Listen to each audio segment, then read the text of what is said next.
Hi, here I am bringing another video about Clarence. The episode I'll be covering today, despite seeming kinda childish or immature, is a great representation of the effects that adults' actions have on children. Today's episode is a parallel to what I believe to be depression and some sorts of mental illness, and I have to say, this episode did a really good job at representing them. It's been a long time since I brought this show here, so why not? If you haven't subscribed yet, please watch the video, and if it's worthy of a sub, you literally just have to click on the red button, which already helps a lot. Criticisms, suggestions, or anything else are welcome in the comments, and without further ado, let's get started. The episode starts with an advertisement for an apparently conventional doll. His name was Lil Buddy, and he would supposedly be the solution and a friend for those children who didn't feel like being in real contact with other kids.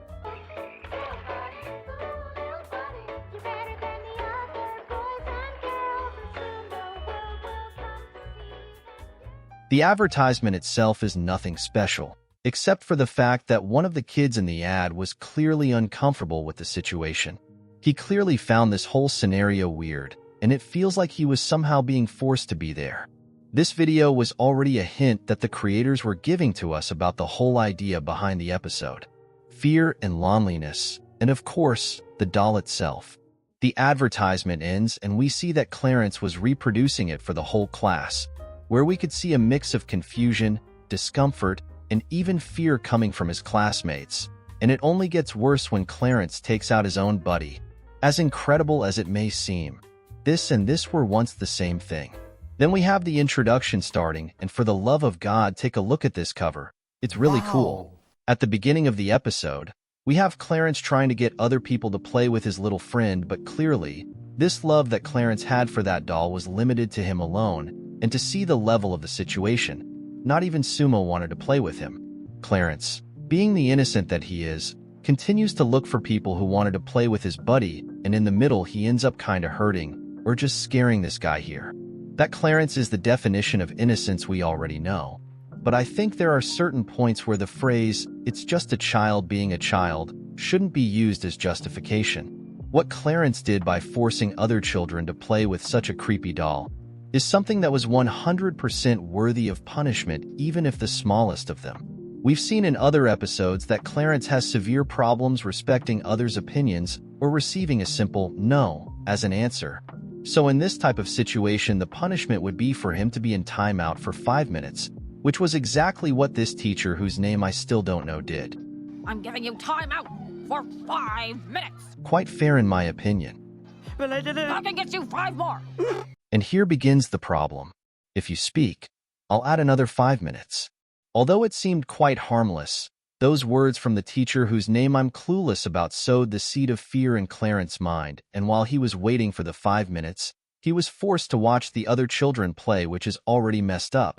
But as time passes, Clarence, who feared being punished again for opening his mouth in the wrong moment, wonders when the right time to say that the 5 minutes had already passed is. He couldn't know precisely how much time had gone, so at that moment he relied entirely on his intuition along with a little luck. For each second passing, he found himself in a dilemma between speaking and not speaking.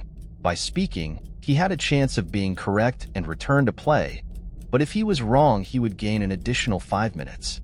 Staying silent would guarantee that he wouldn't be punished anymore, but if he was wrong about it, he would lose the entire break.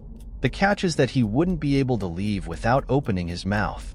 He needed to tell the teacher about the time in order to get out of the punishment, but staying silent would ensure that he wouldn't receive any additional minutes. While these thoughts were going through Clarence's head, not just minutes had passed, but rather days, years, decades, centuries, or even millennia were gone, and Clarence remained silent, fearing about the right moment to announce that the 5 minutes had passed. Clarence! Your 5 minutes was up 5 minutes ago! Why didn't you say something? Just kidding. In fact, only 10 minutes had passed, so Clarence still had some time to have fun.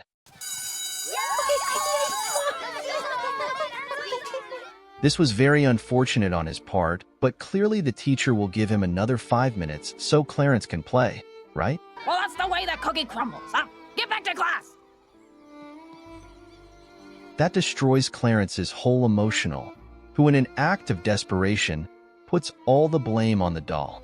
He takes out all his anger on his buddy and not only tears off an arm but also goes out in the middle of the night in the rain to bury it 5 feet below the ground, representing the death of all his feelings for the buddy and the start of a new era, a new chapter, and of course, a new Clarence.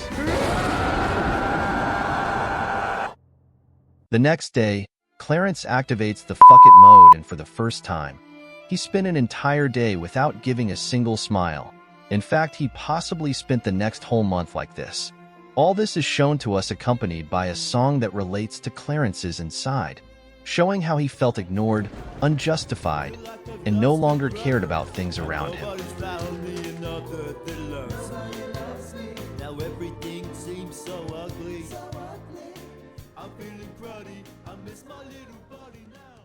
This transformation is interesting and shocking at the same time.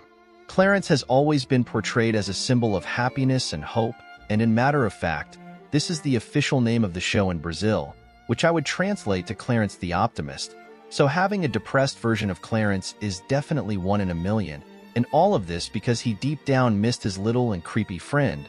But what could he do? His buddy was what caused all this.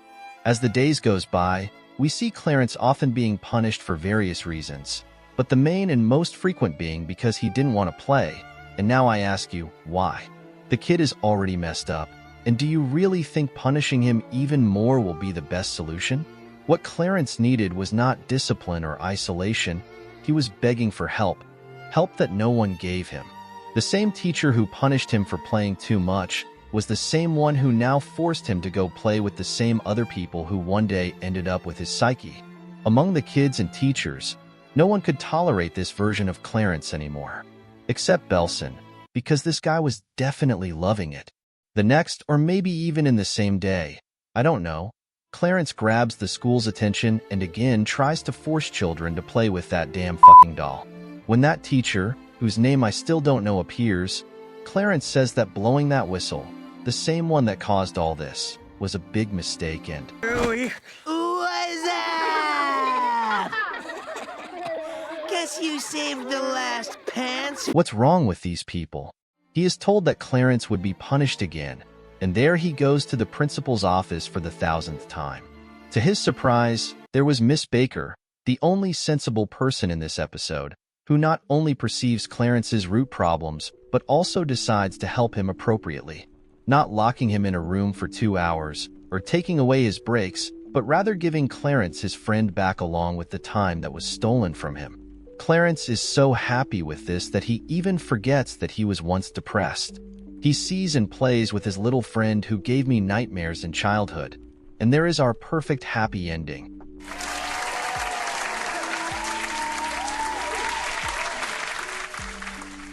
Hi, do you remember me? Here I am back to thank you for watching the video and... what? The conclusion? Well, this time I'll leave that for you. And of course, don't forget to like and subscribe, because I'm going out until next time.